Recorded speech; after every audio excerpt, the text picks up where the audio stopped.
What's the smallest thing you've ever done that completely rewired someone's life? For me, it was breaking a $5 bill. I'd seen Walter at my laundromat a dozen times. Always the same pressed shirt, always folding his one load with military precision, like he had somewhere important to be. That afternoon, he was fumbling with the coin machine. I walked over and broke a 5 for him. That was it. That was the entire favor. He thanked me twice, hesitating, holding his quarters like they weighed something. "This is going to sound foolish," he finally said. Thursday would have been 60 years married to my Dolores. She passed in March. My son's in Arizona. I was going to get a slice of pie at the 5th Street Diner, the booth where I proposed. You wouldn't want to come, I know, but I thought I'd ask one person before I stopped asking. I told him I'd be there at 6. His shoulders dropped like someone had lifted a sandbag off them. "I'll wear the good tie," he smiled. That night I told my roommate, still haunted by before I stopped asking. She went quiet, then said, "I'm coming too." She told her sister. Her sister told a coworker. By morning, someone had posted in our neighborhood Facebook group, "Widower celebrating his 60th anniversary, alone at the 5th Street Diner, Thursday at 6. Anyone free?" By the end of my shift, I had 200 notifications. A group chat called Walter's Anniversary had formed. Strangers were organizing it like a military operation.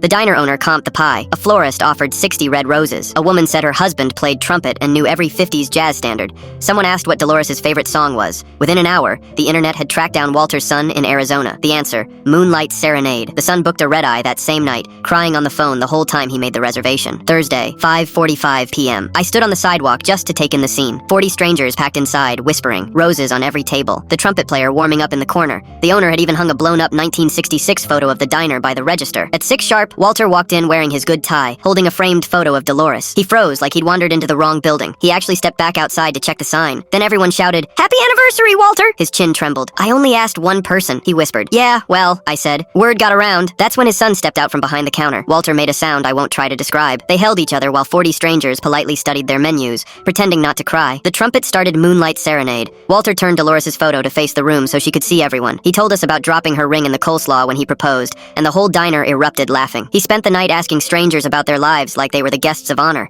not him. When the pie came out, the owner brought 2 forks. Walter looked at the second one for a long moment, then raised his coffee cup. "Dolores always said I was luckier than I had any right to be," he said quietly. I told her that was only true the day she said yes. He looked around the room. I stand corrected. Twice. There wasn't a dry eye in the place. Outside, his son caught up with me. "I need you to know something," he said, still wiping his eyes. "I call Dad every Sunday. He always says he's fine, but his neighbor told me he stopped going anywhere but the laundromat. I've begged him to move in with us for a year. He always says no one would visit Mom's bench if he left." He paused. "Tonight, he told me he's ready for Arizona. He said this neighborhood gave him a proper goodbye. Before I left, Walter found me. Thursday pie's a tradition now. You'll come see me off Sunday, won't you? Wouldn't miss it." Sunday morning, every single person from that group chat stood at the curb just to wave him off.